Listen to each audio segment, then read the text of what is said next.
Okey, bisa. Okey. A'udzubillahi minasyaitonirrajim. Bismillahirrahmanirrahim.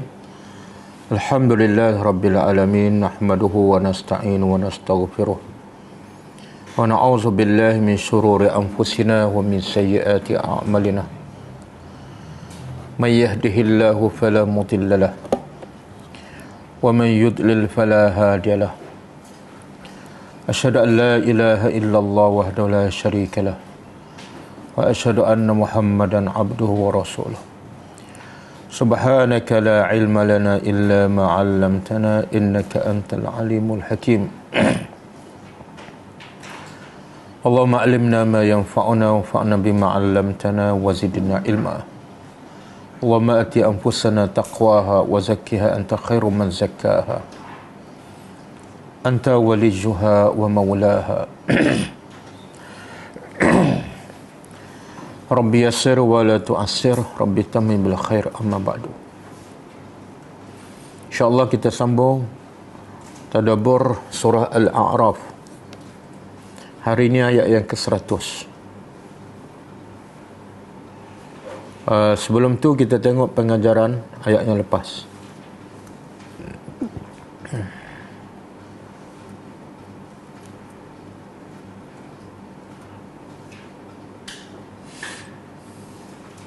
Ayat yang lepas, berapa ayat minggu lepas?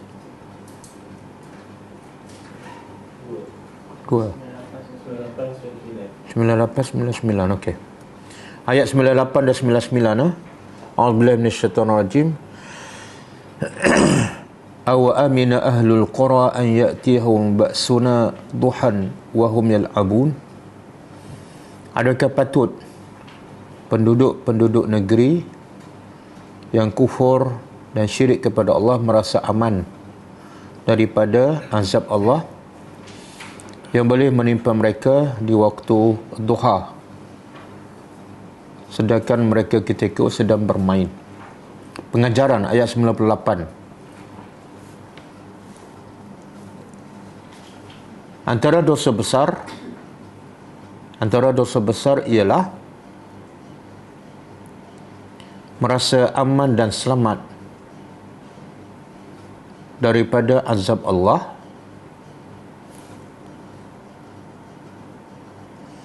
dalam keadaan dia melakukan kekufuran dan maksiat kepada Allah Azza wa Jalla.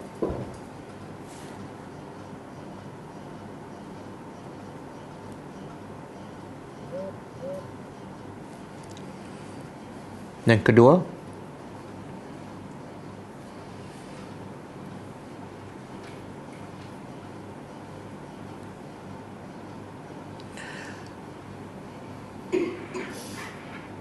orang yang beriman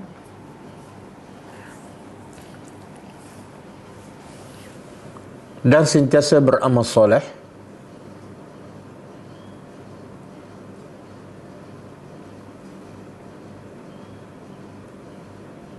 pun tidak patut merasa aman dan selamat daripada azab Allah, maka orang yang melakukan kekufuran dan maksiat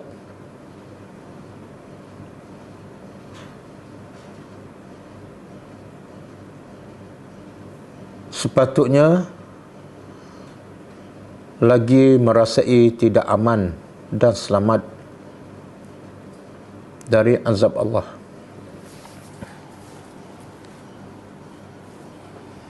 Yang ketiga,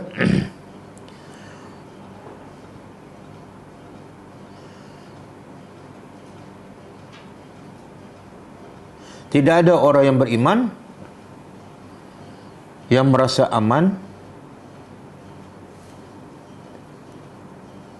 daripada azab Allah dan daripada sifat munafik kecuali dia adalah ada sifat munafik.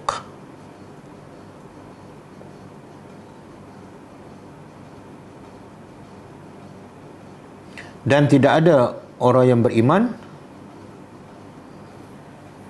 yang sentiasa merasa takut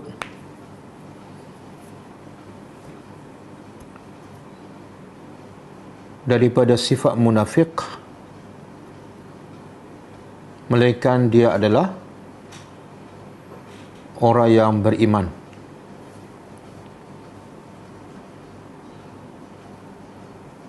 Yang keempat,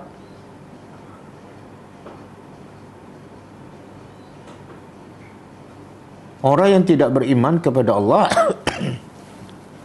orang yang tidak beriman kepada Allah dan mereka bekerja untuk mendapat rezeki di dunia, mereka sebenarnya sedang bermain.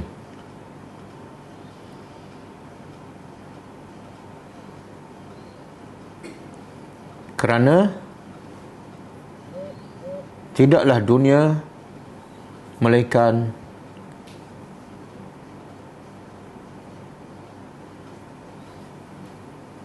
hanyalah permainan dan senda gurau sahaja.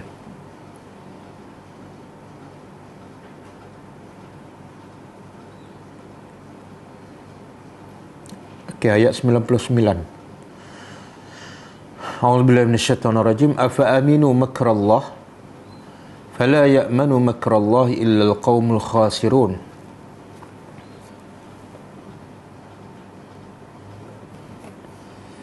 Maksud dia, apakah patut mereka merasa aman daripada azab Allah? Maka tidaklah sesiapa yang merasa aman daripada azab Allah kecuali orang itu pasti rugi.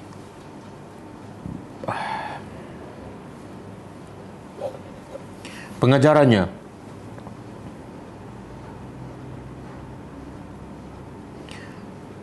sesiapa yang merasa aman dan selamat daripada azab Allah, maka mereka itulah sebenar-benar orang yang rugi.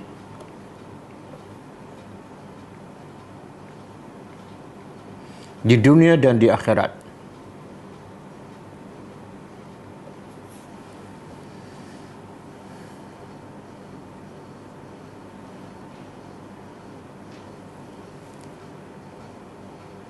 Yang kedua, sebaliknya orang yang sentiasa beruntung dan akan berjaya di dunia dan di akhirat ialah orang yang sentiasa takut kepada azab Allah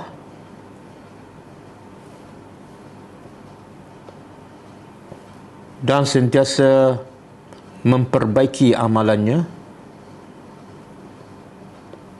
agar menjadi lebih baik dan diterima oleh Allah Subhanahu wa ta'ala.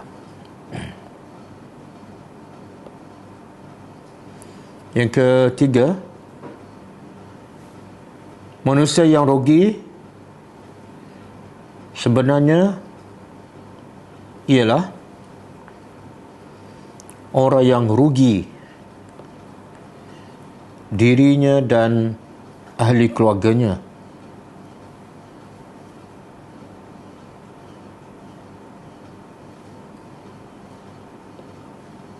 Kerana tidak beriman kepada Allah.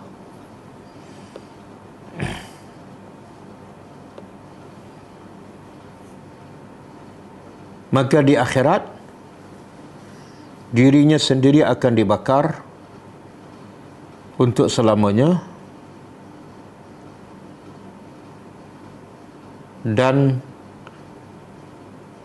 mereka tidak akan berjumpa juga dengan ahli keluarganya untuk selamanya.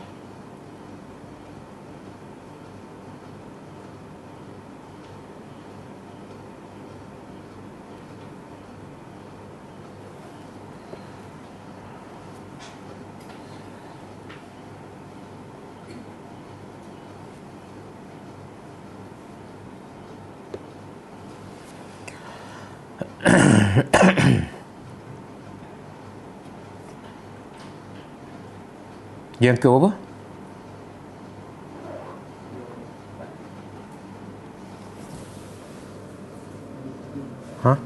Yang keempat, hukum merasa aman dan selamat daripada azab Allah adalah dosa besar.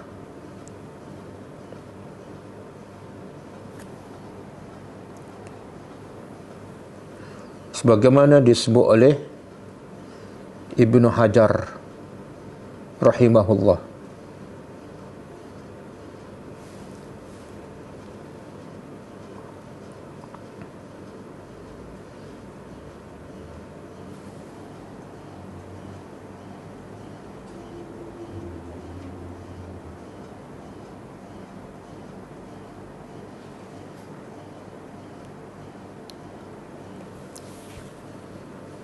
Yang kelima. Yang kelima,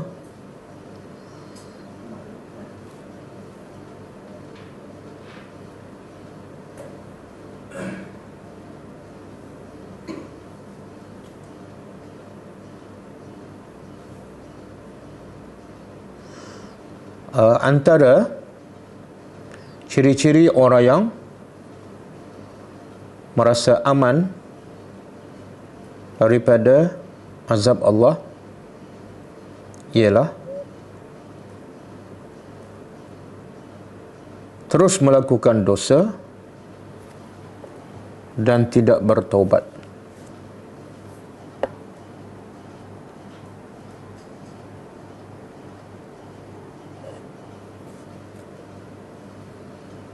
Yang ketujuh, yang keenam, kata Ali bin Abi Talib radhiyallahu anhu. Kata Ali bin Abi Talib radhiyallahu anhu, sesungguhnya orang yang berilmu ialah orang yang tidak pernah berputus asa daripada rahmat Allah dan tidak pernah merasa aman daripada azab Allah.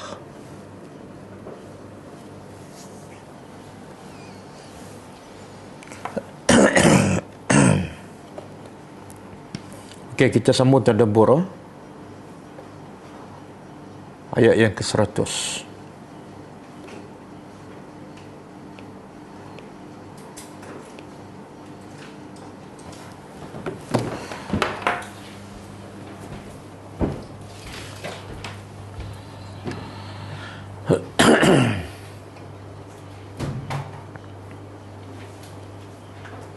Okey, ayat hari ini, ayat ke-100, kaitan dengan ayat lepas ialah sambungan, iaitu Allah nak mencela orang-orang yang rasa aman, rasa selamat dalam keadaan mereka kufur dan syirik kepada Allah.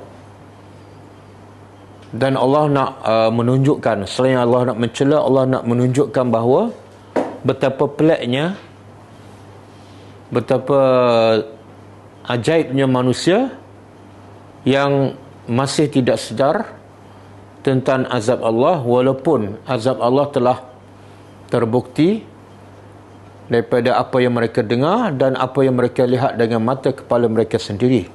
Tapi manusia tetap tidak mengambil pengajaran. Itu adalah satu perkara yang sangat luar biasa.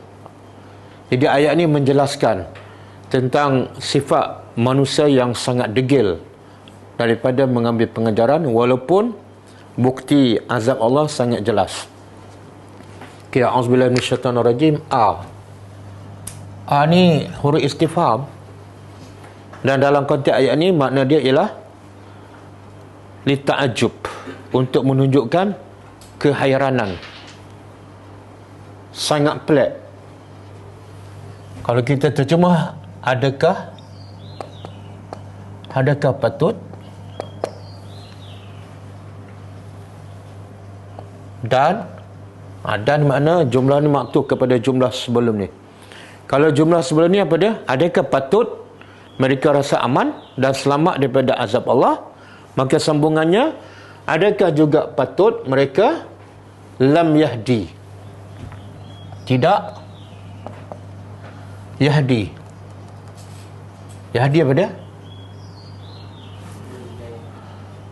Yahdi di sini sama ada memberi hidayah ataupun yubayyin, jelas.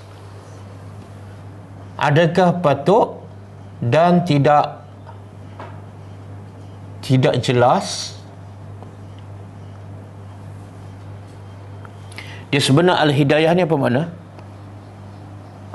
Yahdi itu ada asal daripada perkataan al-hidayah. Hidayah dari segi bahasa ialah tabyinu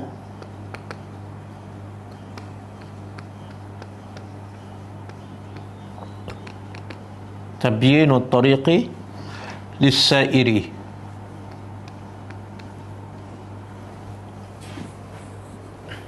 Apa makna dia? Tabyin daripada bayan. Hidayah ialah kejelasan, tariq, jalan, lisairi, bagi orang yang berjalan. Itulah hidayat. Maknanya kalau jalan tak jelas, dia belum dapat hidayat. Kalau jalan tu jelas, nak menuju kepada Allah, nak menuju ke syurga, dan dia ikut, sebenarnya dia telah mendapat hidayat. Sebab hidayat bermakna kejelasan jalan bagi orang yang berjalan. Okey. Jadi ayat di sini boleh kita terjemah awalam yahdi, adakah patut masih tidak jelas sehingga mereka belum dapat hidayat dan tidak jelas. Lillazina, bagi orang-orang yang yarisuna. Yarisun apa? Warasa yarisu, waris, yang orang-orang yang mereka mewarisi al-arda, bumi, min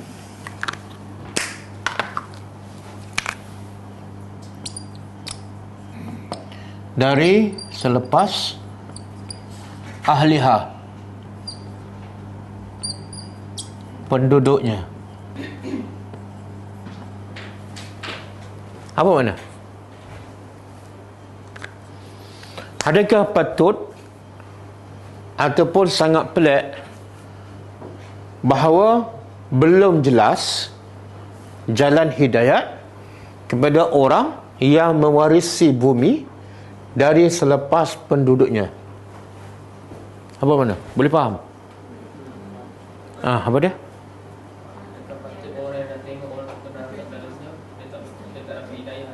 Bila sebut warisi apa dia? Ada dua pihak lah. Satu pewaris, yang kedua yang meninggalkan, yang meninggalkan warisan tu. Okey, yang pewaris ni siapa dia? Yang mewarisi. Siapa? Yang datang kemudian. Tapi ayat ni asal turun pada siapa? Orang Mekah. Orang Mekah. Orang Mekah tu adalah ibarat pewaris. Pewaris bumi daripada siapa?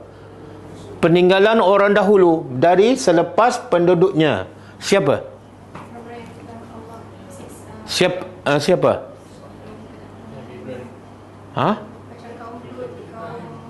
Kaum Lut, kaum Ad, kaum Samud. Tapi adakah orang Mekah ni mewarisi bumi mereka? Ada geran ke? Tak ada. Habis itu macam mana tu?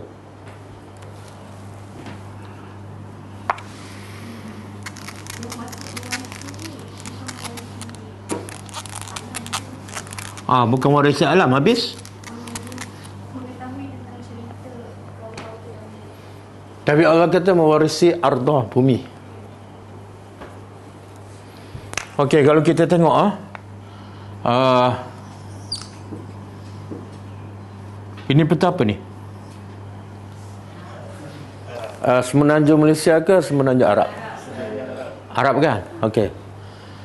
Tempat Kaum Ad kat mana? Kaum Ad Yaman kan? Yaman sini. Kaum Samud sini. Dipanggil Hijaz kan?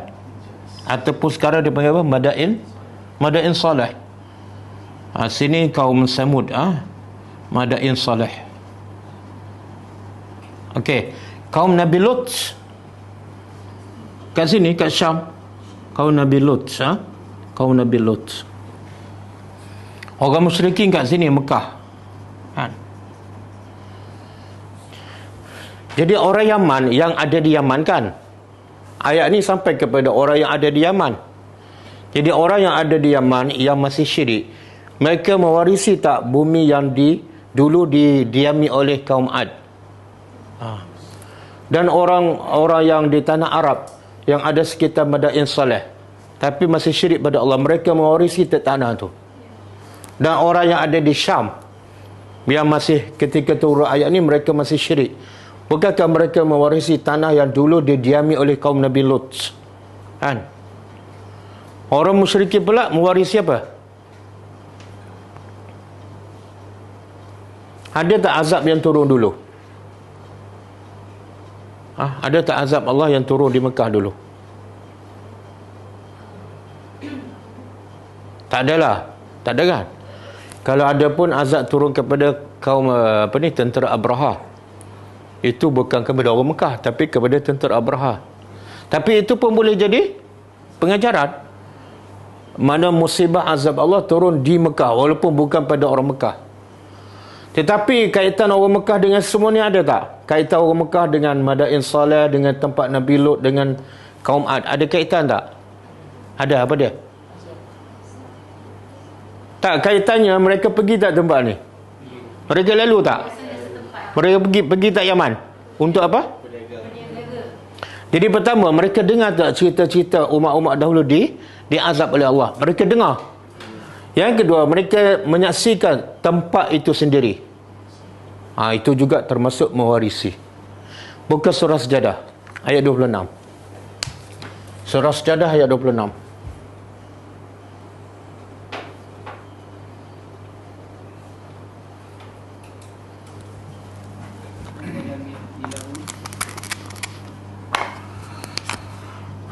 Awalam yahdi lahum kam ahlakna. Surah Sajadah ayat 26. Kam ahlakna min qablihim minal quruni yamshuna fi masakinihim inna fi dhalika la ayat afala yasma'una. Okey, cuba terjemah. Lebih kurang sama permulaan. Awalam yahdilahum, tidakkah jelas jalan hidayah lahum kepada mereka, iaitu orang Mekah. Apa dia ni? Sebenarnya jelas jalan hidayah apa dia? Apa jalan hidayah di sini? Apa dia?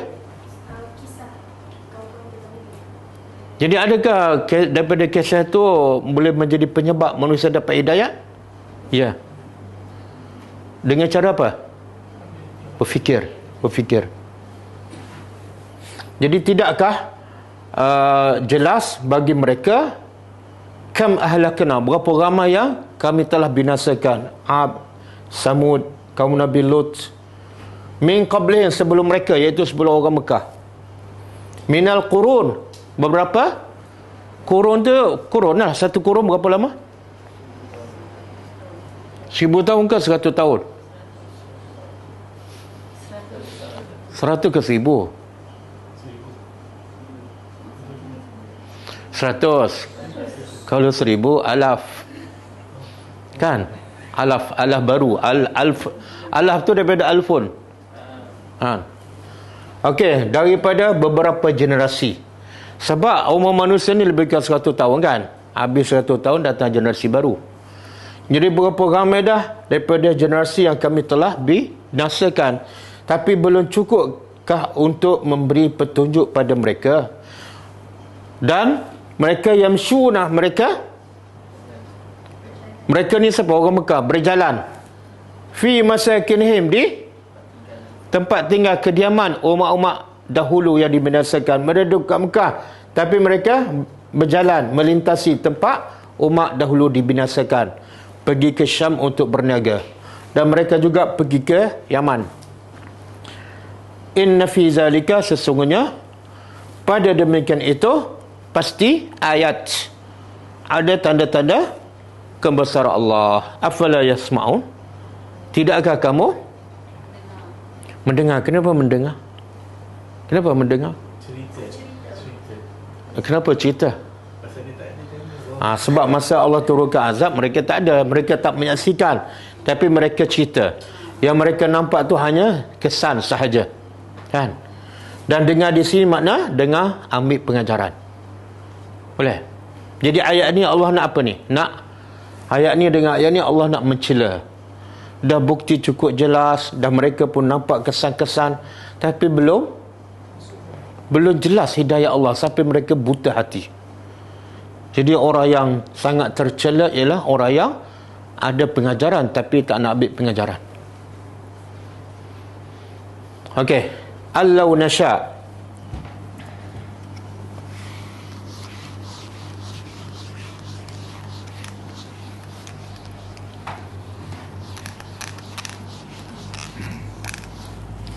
allau nasya, bahawa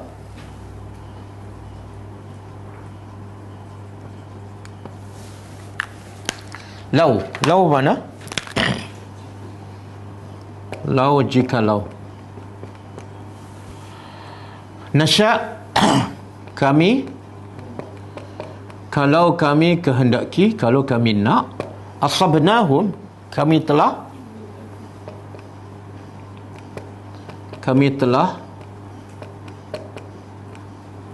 timpakan mereka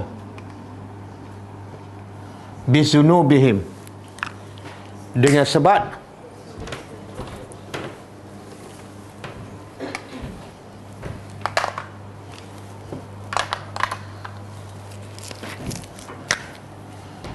ba ni dia panggil apa? Basababiah. Jadi kalau terjemah dengan sebab ataupun disebabkan.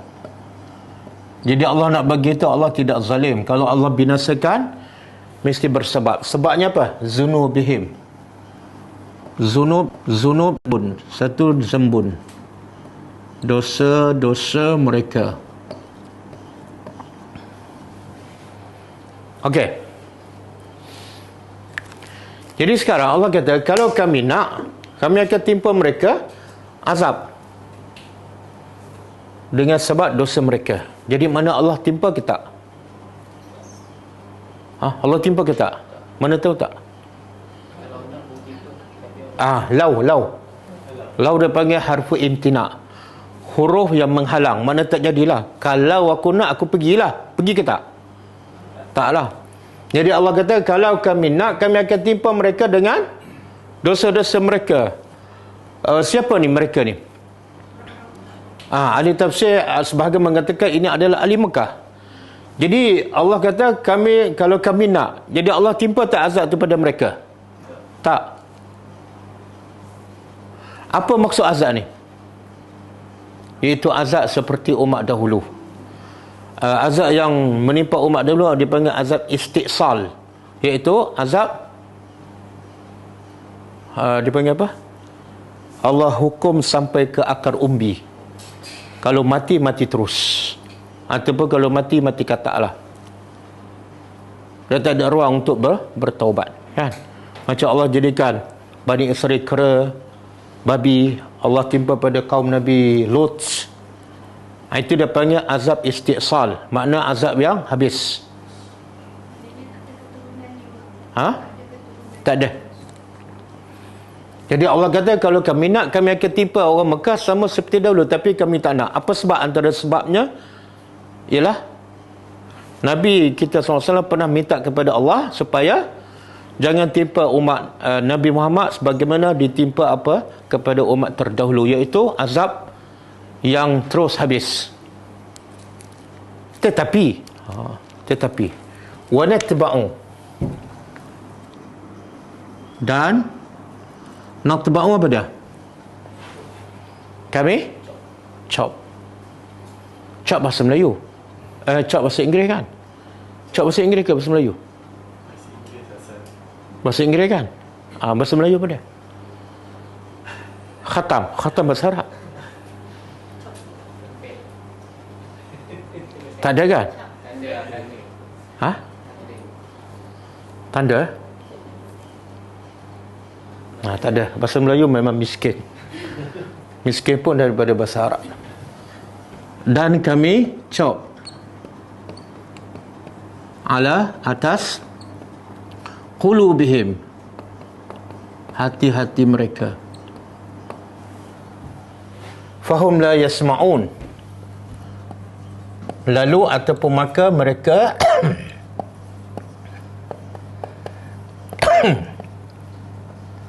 tidak mendengar.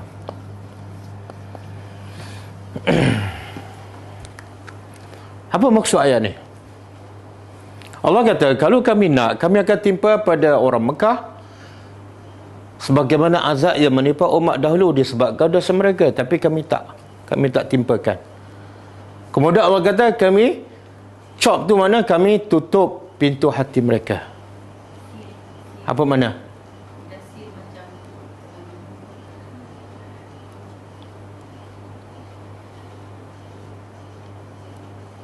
Dia kalau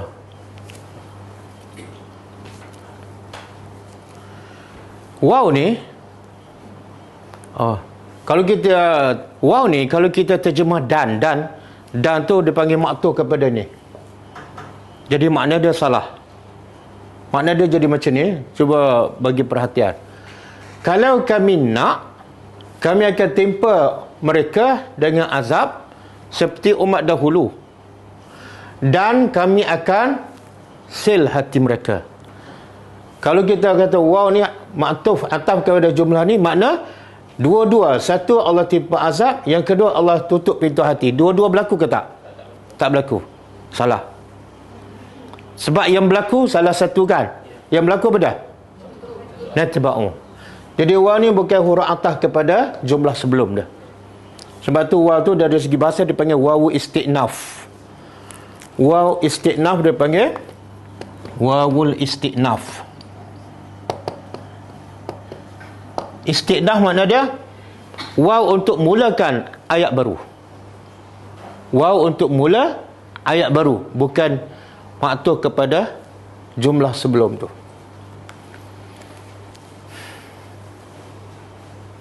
Okey. Jadi sekarang apa makna dia?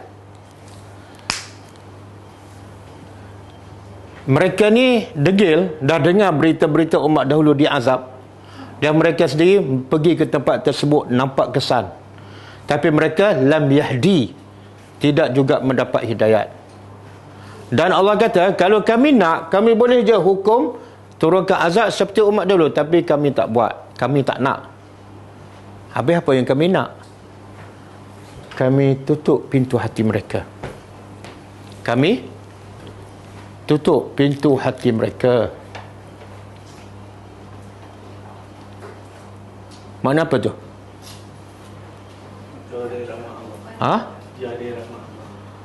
Jadi sekarang orang-orang Mekah dan orang yang datang kemudian buka lampu belakang, gelap. Tak apa.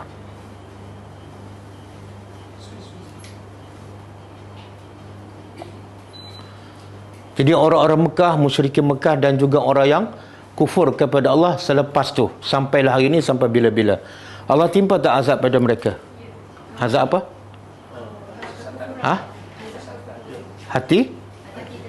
Hati keras. Fizikal sihat. Umat dahulu hati keras, fizikal pun mati, hancur. Umat Nabi Muhammad fizikal sihat tapi hati keras. Kesannya apa? Bila hati keras, Allah begitu kesan. Fahum la yasma'un. Akhirnya apa makna mereka tak dengar ni? Adakah mereka pekak? Tak? Tak mendengar apa-apa saja pengajaran daripada Al-Quran ataupun daripada bukti kebesaran Allah. Mereka boleh mendengar, tapi dengar yang sia-sia. Apa-apa kebaikan tak masuk dalam telinga mereka. Kenapa tak masuk? Kenapa mereka tak dengar? Itu punca dia. Sebenarnya Allah nak begitu. Bila hati terkunci, dia tak akan dengar hidayat. Rugi. Jadi mana lebih baik? Allah timpa azab istiqsal, hancur terus, dengan Allah bagi hidup sihat dan hati keras. Yang mana lebih baik? Dua-dua? Sama ke? Kalau kita diberi pilihan nak yang mana satu?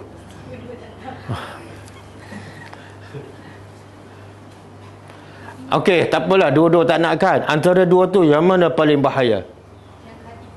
Hati keras. Tapi kalau hati keras, ada peluang tak nak bertaubat? Ada peluang tak nak bertaubat? Kalau yang pertama tu Allah bagi hancur terus, ada peluang tak nak bertaubat? Jadi mana lebih baik?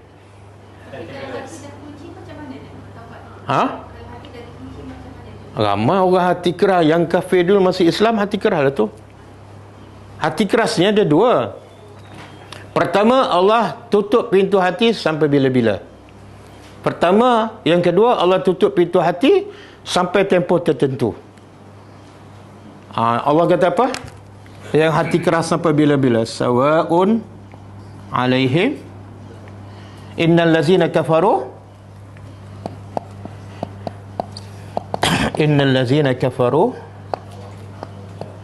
sawa'un alaihim a'anzartahum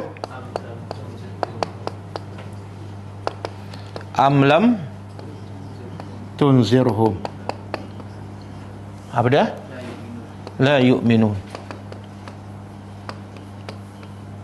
Cuba terjemah.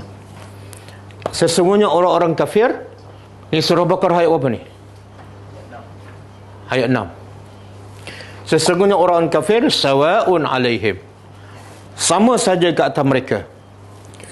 Anzartahum, sama ada engkau memberi peringatan pada mereka, am lam tunzirhum, ataupun kamu tak bagi peringatan. Bagi peringatan dengan tak bagi sama je.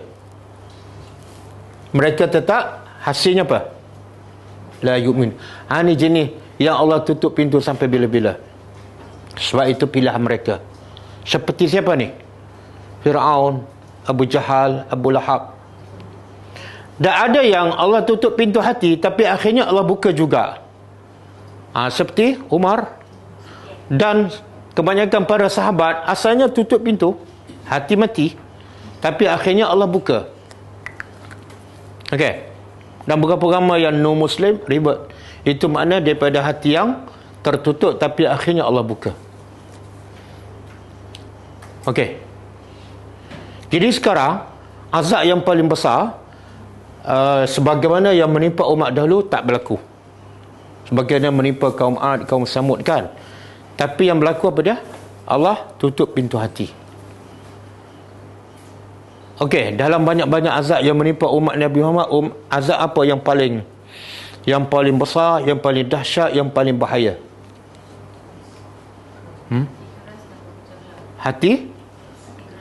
Hati keras. Dengan COVID-19 mana lebih bahaya? Hati keras. Betul. Tapi sekarang orang lebih takut kepada COVID-19 ke lebih takut kepada hati keras? COVID kan? Ya, realitinya penyakit yang paling menakutkan manusia bukan hati keras. Yang paling ditakuti ialah, sebab tu yang paling ditakut apa? Nak check itu, nak test kan. Nak test pun dah takut dah. Tapi kalau kita suruh dia, boleh tak test iman kamu hari ni? Positif ke negatif? Ada tak saya akan buat satu alat untuk test iman? Positif ke negatif? Ada orang rasa takut tak nak test? Tak takut sebab memang dia tahu memang negatif. Okey, ada dalil tak penyakit paling bahaya pada umat Nabi Muhammad? Ada dalil tak? Iaitu hati keras. Dalilnya apa? Dalil apa? Kalau tak dalil mungkin termasuk dalam golongan hati yang keras. Sebab Allah dah begitu lama dalil tapi tak tahu juga. Keras ke lembut?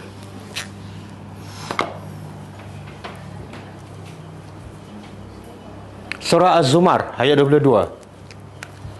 Surah Az-Zumar ayat 22. Ini tanda hati keras dan hati lembut.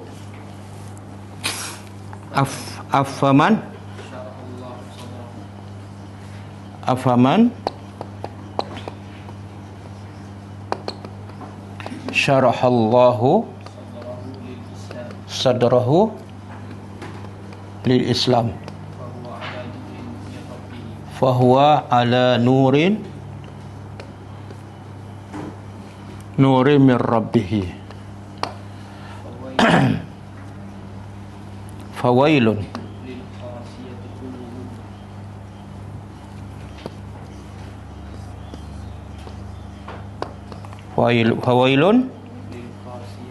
lil qasiyati qulubuhum min zikrillah ulaika fi dhalalin mubin. Okey, cuba kita tadabbur ayat ni.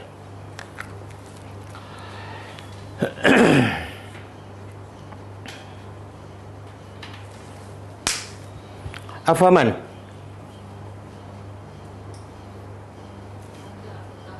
ni juga huruf istifham li ta'jub. Adakah patut ataupun adakah patut, adakah sama man, orang yang syaraha. Syaraha apa dia? Lapang. Syaraha ni sebenar dah jadi bahasa Melayu kan? Syarahan tu bahasa Melayu. Dia ambil syarah, lepas tu dia tambah an belakang, jadi bahasa Melayu. Jadi sebenar makna syarah apa dia? Lapang, luas. Adakah sama orang yang Allah lapangkan sadrahu, dadanya? Dada ni apa makna? Hati. Lil Islam, untuk Islam. Maka orang ni yang Allah lapangkan hatinya untuk Islam, fahuwa ala nur, dia di atas nur. Nur apa ni? Nur Muhammad ke nur apa? Nur Muhammad ke nur hidayah? Nur mir rabbih, cahaya daripada Tuhannya. Boleh faham ayat ni? Ini ciri-ciri orang yang hatinya lembut, tidak keras. Iaitu Allah lapangkan hatinya untuk Islam. Apa maksud Allah lapangkan hati untuk Islam? Apa dia? Kuat sikit. Ialah apa maksud Allah bagi hidayah? Semua boleh mendakwa Allah bagi hidayah pada dia. Di sini Allah tak kata afaman hadallahu, orang yang Allah bagi hidayah. Tak. Allah kata orang yang Allah lapangkan hatinya untuk Islam. Kenapa Allah guna orang yang Allah lapangkan hatinya untuk Islam?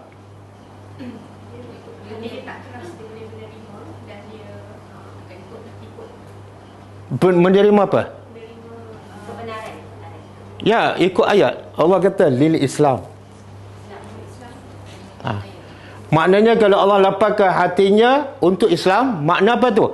Apa saja yang Allah perintah, apa saja yang Allah takdirkan. Islam ni bukan hukum ibadat saja, termasuklah qada dan qadar. Apa saja Allah takdir, hati dia lapang je terima. Redha, senyum, sabar. Itu makna lapang. Allah kata solat, terus dia bangun. Itu makna hati dia lapang. Tapi kalau Allah kata solat, tunggu sekejap. Hati lapang ke hati sempit? Sempit. Bila Allah bagi musibah, ya Allah, kenapa ni? Kenapa asyik aku je? Lepas Covid, banjir. Lepas banjir, banjir lagi. Hati sempit ke hati lapang? Itu hati keras. Hati dia tak lapang menerima Islam. Bukan menerima yang dia suka. Tak. Hati lapang untuk terima semua perintah Allah. Bila dia merongok, bila dia rasa berat, bila dia rasa malas, hatinya belum dilapangkan. Sebab tu Allah sifatkan orang bila solat dalam keadaan malas, siapa? Munafik. Sebab munafik Allah tutup hati dia. Bila tutup hatinya untuk buat hukum yang Allah perintah, berat, malas, tangguh. Okey. Fahuwa ala nur, maka dia di atas cahaya. Apa makna Allah nak begitu cahaya tu? Apa maksud dia? Macam sekarang saya dalam cahaya kan, nampak tak muka saya? Clear tak? Ada jerawat tak? Tak ada kan? Clear. Jadi Allah nak begitu. Siapa yang Allah lapangkan hatinya untuk Islam, dia berada dalam cahaya, sikit pun tak risau, sikit pun tak takut. Sebab semua nampak depan dia. Ada lipas dia nampak, ada lipas dia nampak, ada bahaya, ada parit, ada jalan, semua clear. Dosa, yang pahala, semua clear. Tak ada masalah. Bila Allah bagi musibah pun clear. Ini Allah nak angkat darjah. Ini Allah nak hapuskan pahala. Senyum je. Sebab orang berada dalam cahaya. Maknanya lawan cahaya apa dah? Kegelapan. Bila Allah bagi musibah je, ya Allah, dalam kegelapan. Dia tak nampak di sebalik musibah ada kafarah, ada darajat. Okey.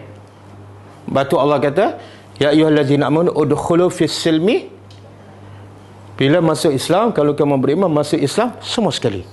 Dan kalau kamu dilapangkan hati, Islam keseluruhan kamu terima dengan senang. Tak ada masalah.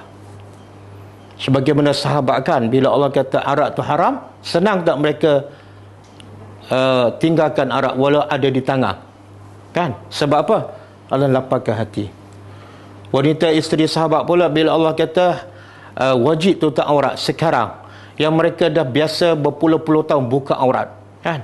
Tiba-tiba Allah turun ayat haramkan buka aurat. Senang tak mereka tutup? Ambil masa tak? Kenapa? Sebab Allah lapangkan. Senang je. Okey. Dan yang kedua, ini yang kedua, yang Allah tutup pintu hati. Fawailun, maka celakalah. Terus Allah kata celaka ni. Kepada siapa ni? Yang ada penyakit kenciman ni? Bukan. Lil qasiyati qulubuhum, orang yang keras hatinya. Jadi celaka-celaka bukan pada fizikal kita, tapi pada hati. Kalau hati keras, celaka. Kalau badan sakit macam mana pun, ada 10 jenis penyakit, tapi hati dia redha dan syukur, beruntung. Sebagaimana Nabi Ayub alaihissalam. Fizikal dia sihat tak? Tapi hati dia sihat tak? Untung. Afaman syarahallahu sadrahu Islam. Okey, Allah kata celakalah orang yang hatinya keras. Keras daripada apa ni? Min zikrillah. Daripada apa makna zikrillah? Ingat Allah. Dia zikru ni salah satunya ialah nama Al-Quran. Nak ingat Allah, prosesnya kena faham Al-Quran. Mana mungkin dia boleh ingat Allah kalau dia tak faham ayat-ayat Allah? Boleh. Kalau dia keras, susah nak baca Quran, itulah tanda hatinya keras. Kalau dia susah nak tadabbur ayat Allah, itulah tanda hatinya keras. Sebab itulah penyakit paling bahaya kepada umat Nabi Muhammad, wa natabau ala qulubihim, Allah kata fawailun. Di hujung Allah kata apa? Ulaika, mereka yang hati keras inilah fi dhalalim mubin, dalam kesesatan yang sangat jelas.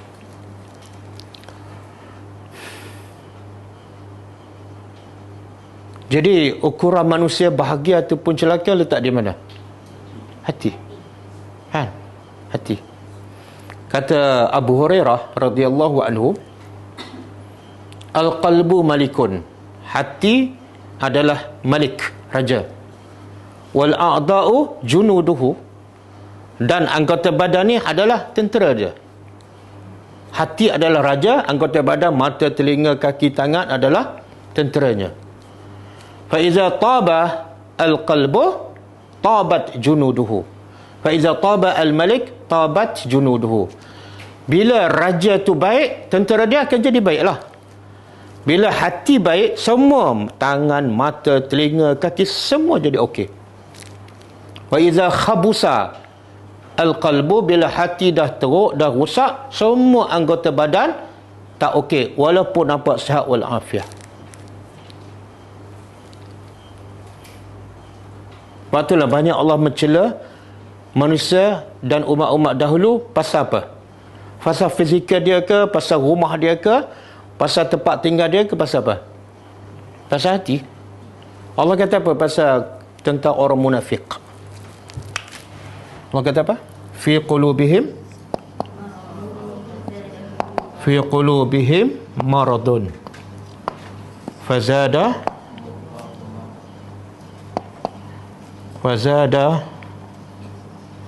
humullahu marada. Cuba terjemah. Dalam hati mereka. Orang munafik sihat walafiat tak? Sihat. Tapi itu bukan masalah. Yang masalah hati. Allah kata dalam hati mereka ada penyakit. Dan penyakit ni, dia bukan setakat berhenti di situ. Wazadahumullah. Allah akan tambah. Dan dia akan semakin jauh daripada hidayah Allah. Sebagaimana hidayat, bila kita beriman, Allah akan tambah hidayat, maka begitulah sebaliknya. Bila kita tak beriman, Allah akan tambah kekufuran, kesyirikan dan semua sifat yang tidak baik.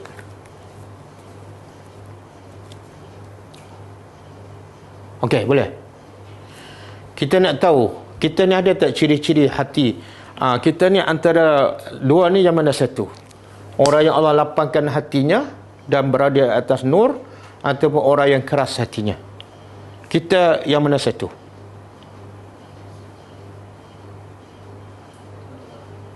Ini bukan saya suruh pilih, saya nak tanya keadaan kita sekarang ni, yang nombor satu ke nombor dua?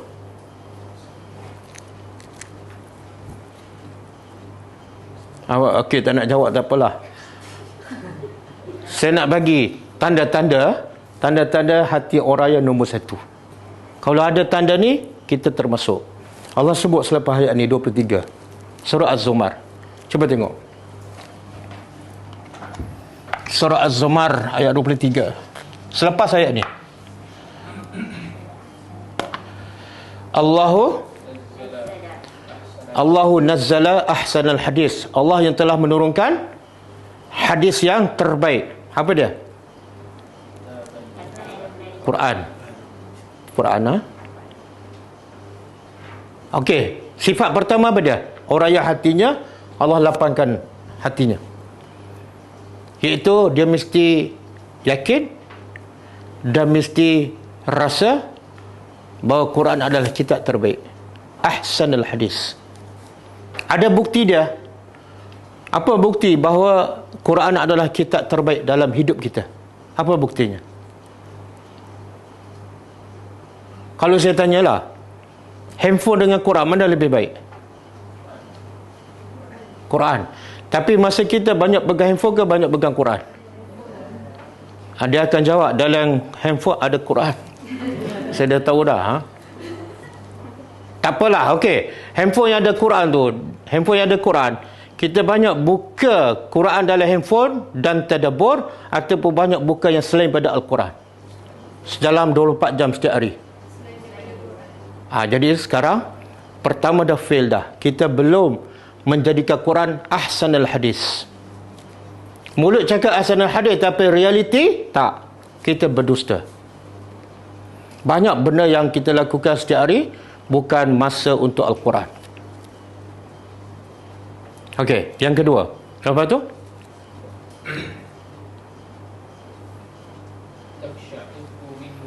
Bila Quran yang terbaik, bila dia baca, apa sifat orang yang Allah lapangkan hatinya? Taksya'irru juludul ladzina yakhshawna rabbahum. Orang yang takut pada Allah bila baca Quran, kulitnya, kulit akan gementar. Rasa berdiri bulu roma. Kita baca apa? Rasa berdiri bulu roma. Baca Quran ke atau baca cerita seram? Berapa kali kita baca Quran berdiri bulu roma? Atau rasa gementar? Pensang-pensang tu tak apalah, kemudah dulu. Masa di rumah biasa dibaca Quran, pernah sakit sampai sebulan. Bukan sebab makan banyak, tapi sebab Al-Quran. Okey, yang kedua, yang ketiga. Lepas dia gementar, dia rasa berdiri, mereman apa semua, talinu juludu. Kulit dia menjadi lembut. Baca? Apa yang lembut? Hati tenang. Kenapa tenang? Tadi gementar, sekarang tenang. Kenapa? Subhanallah. Bila baca ayat pasal azab Allah, dia rasa takut, gementar. Tapi kan Al-Quran ada ayat, bila Allah sebut ayat pasal neraka, lepas tu je Allah sebut pasal surga. Bila sebut pasal orang kafir, lepas tu je Allah akan sebut sifat orang bertakwa. Jadi orang beriman bila baca Quran, dua keadaan. Sekejap gembira, sekejap takut, kan? Lepas tu hatinya lembut. Lepas tu itulah hudallah, petunjuk Allah yang Allah bagi hidayah pada siapa. Jadi kita nak tahu hati kita dilapangkan oleh Allah untuk Islam, itu salah satu tanda. Banyak mana masa kita habis untuk Quran, dan bila kita baca ataupun dengar Al-Quran, apa yang berlaku pada diri kita, ataupun rasa macam tak ada apa-apa. Yang bila kita baca biasanya lah apa dia? Kebiasaannya. Yang datang mereman ke mengantuk? Yang biasanya mengantuk, kan? Okey. Jadi ayat ni sangat-sangat, orang lain saya tak tahulah, tapi bagi saya sangat menakutkan. Sebab apa? Allah kata kalau kami nak, kami akan timpa umat Nabi Muhammad azab seperti umat dahulu. Tapi kami tak buat. Habis kami buat apa? Kami jadikan hati mereka mati. Kenapa mati? Sebab begitu banyak petunjuk-petunjuk Allah, begitu banyak kisah-kisah umat dahulu, dan mereka nampak kesannya, tapi belum dapat hidayah, kami tutup. Dan pengajaran untuk kita apa dah? Pengajaran untuk kita, ataupun kaitan ayat ni dengan kehidupan kita.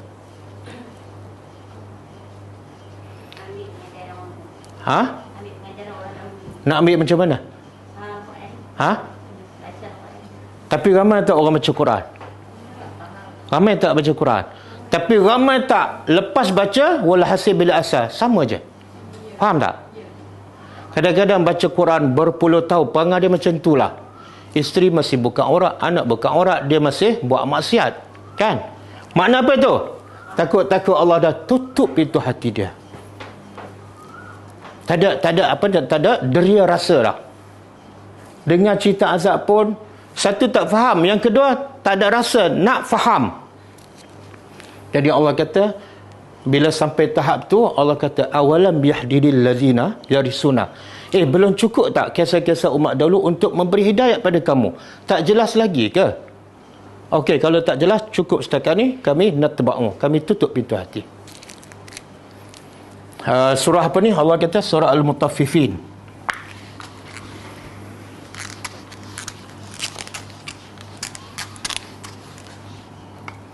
Wa iza tutla alaihi ayatuna qala asatirul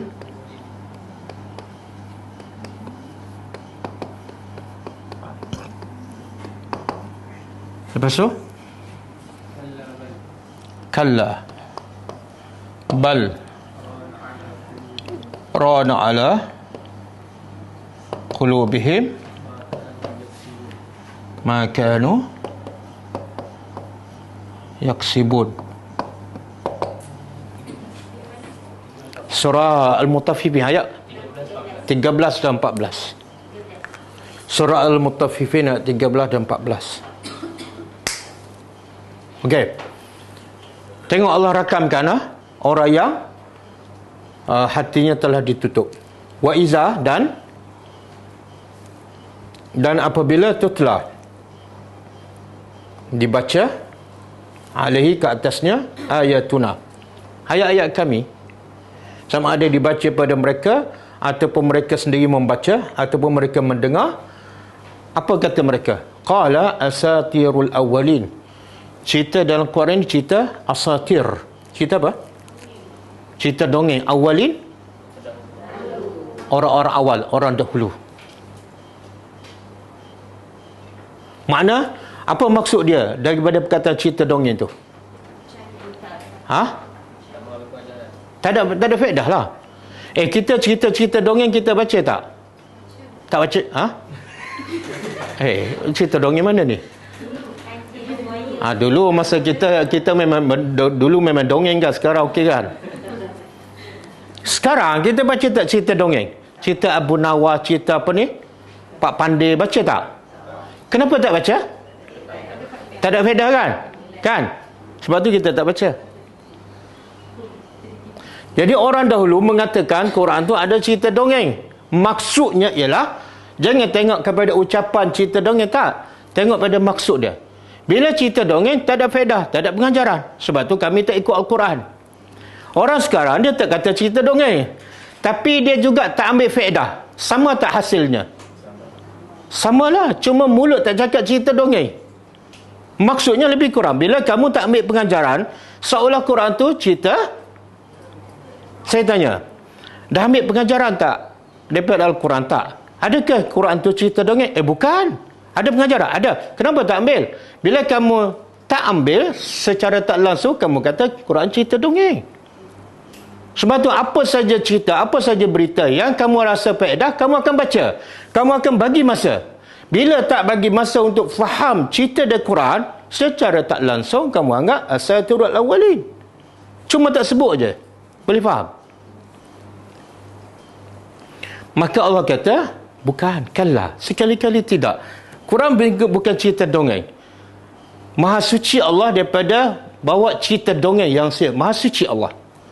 Allah kata, kalla, sekali-kali tidak. Bal, bahkan rana ala qulubihim. Bukan cerita dongeng, tapi sebab ada ran di atas hati mereka, menyebabkan mereka tak faham pengajaran ataupun tak nak ambil tahu. Tengok ni, berapa banyak kisah yang berlaku, mereka dengar, mereka pergi tempat tu, tapi mereka tak ambil pengajaran. Sebab apa? Bukan cerita dongeng, tapi sebab ada ran di atas hati mereka. Ran ni menghalang mereka daripada menjadikan Quran sebagai panduan. Maka mereka buat alasan cerita dongeng, sebab ada ran di atas hati. Ini penyakit hati, ran. Maka apa pula sebab? Apa pula sebab ran ni? Maka yaksibun, disebabkan dosa mereka. Jadi dosa membawa kepada ran membawa kepada tinggal Al-Quran.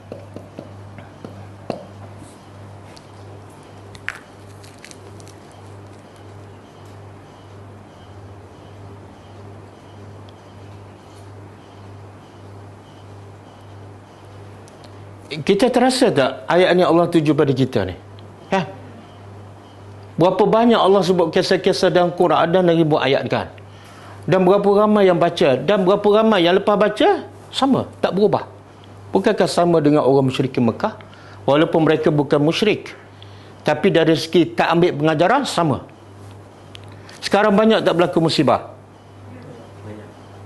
Covid tak habis-habis lagi kan? Lepas tu banjir, lepas tu ribut, lepas tu macam-macam kes akhlak kan? Bunuh anak, bunuh isteri, bunuh suami, bunuh atuk, bunuh cucu, rogo cucu setiap hari. Tapi ada berubah masyarakat. Sebab apa? Allah dah mungkin dah tutup pintu hati, dia pekatkan telinga. Yang penting aku nak hidup, yang penting aku nak lepas daripada Covid. Buka satu lagi surah Al-Kahfi ayat 57.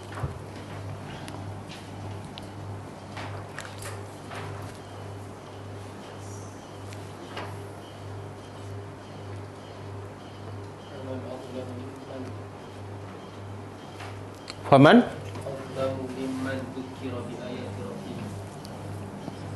Faman Waman Waman azlam mimman zukira bi ayat rabbih fa'arada anha wa nasiya ma qaddamat yadah. Apa tu? Okey. Wa nasiya ma yadahu inna ja'alna ala qulubihim akinnatan an yafqahuhu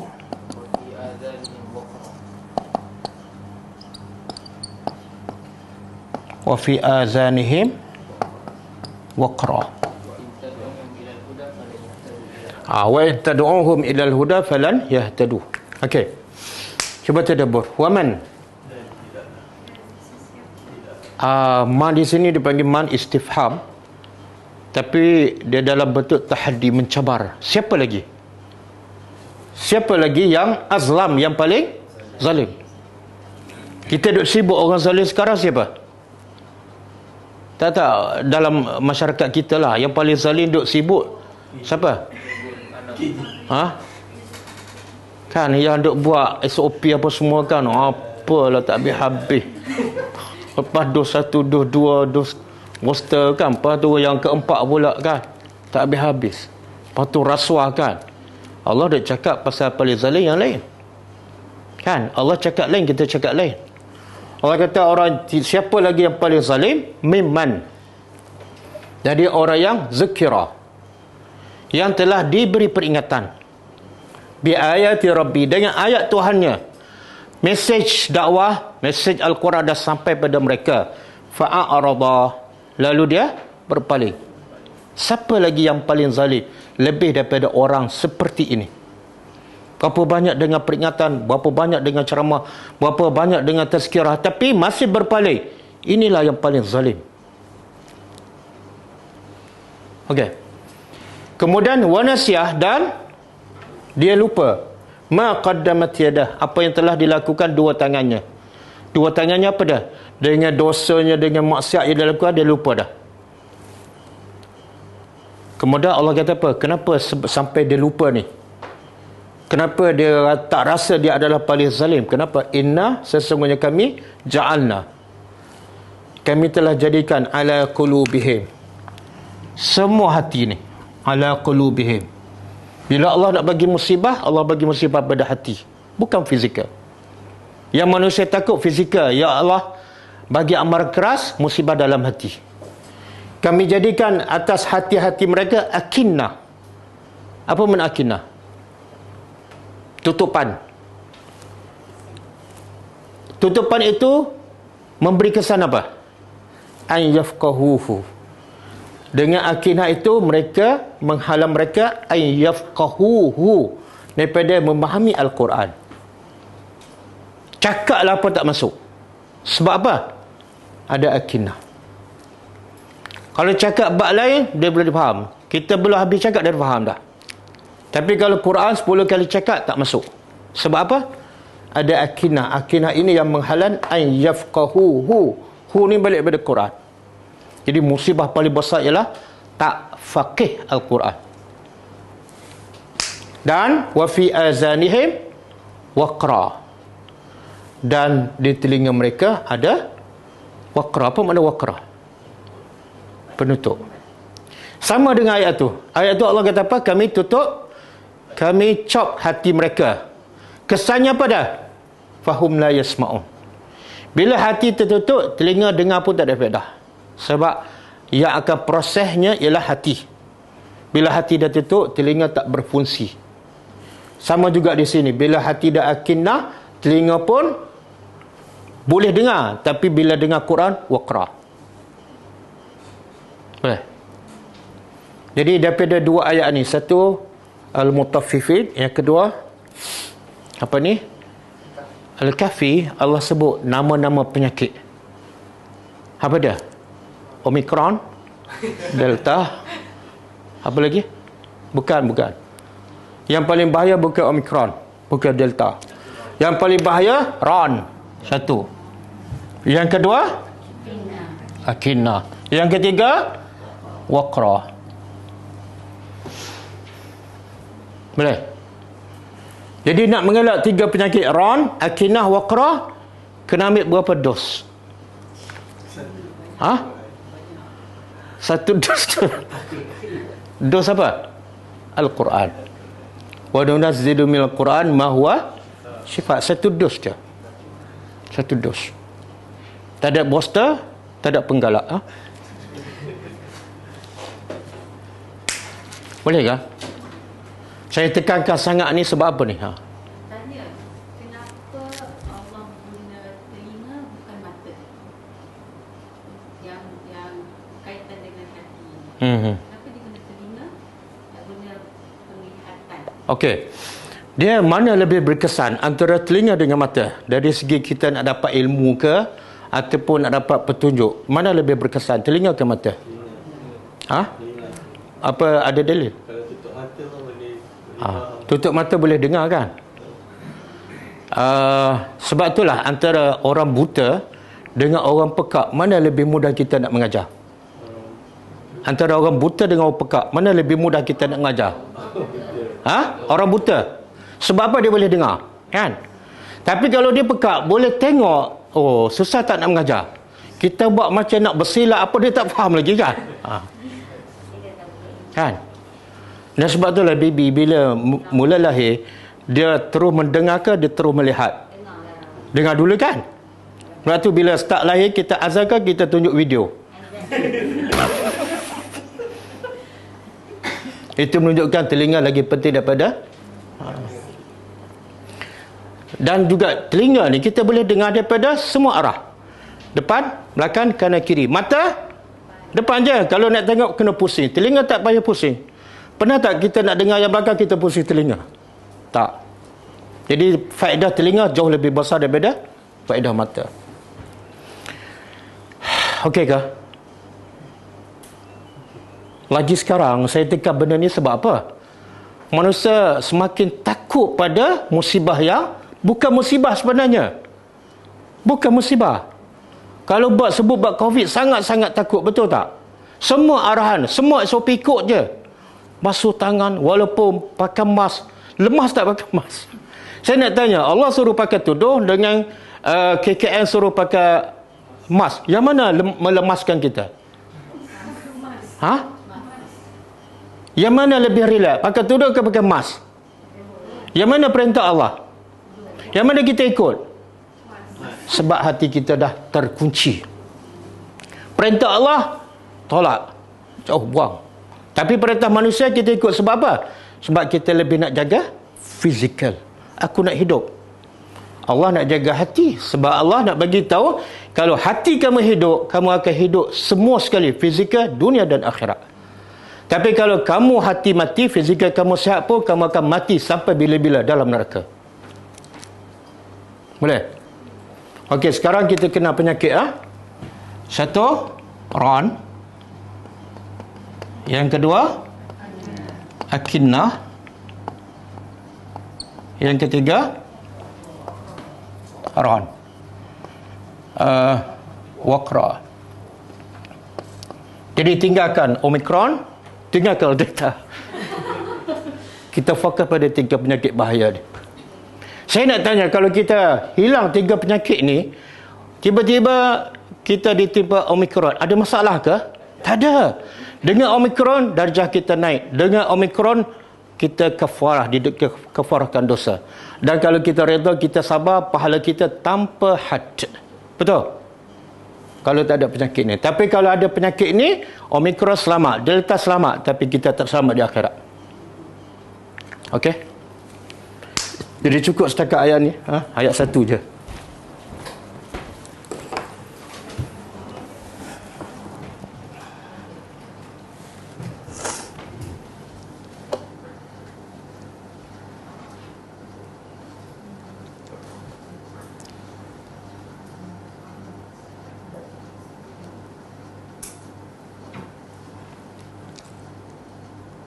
Okey, masa dah lewat dah.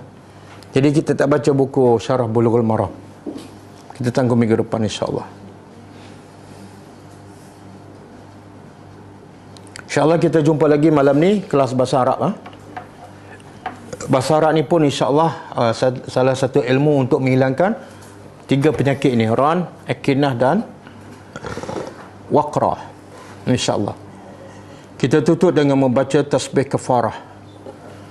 Subhanakallahumma wa bihamdika asyhadu an la ilaha illa anta astaghfiruka wa atubu ilaik. Assalamualaikum warahmatullahi wabarakatuh.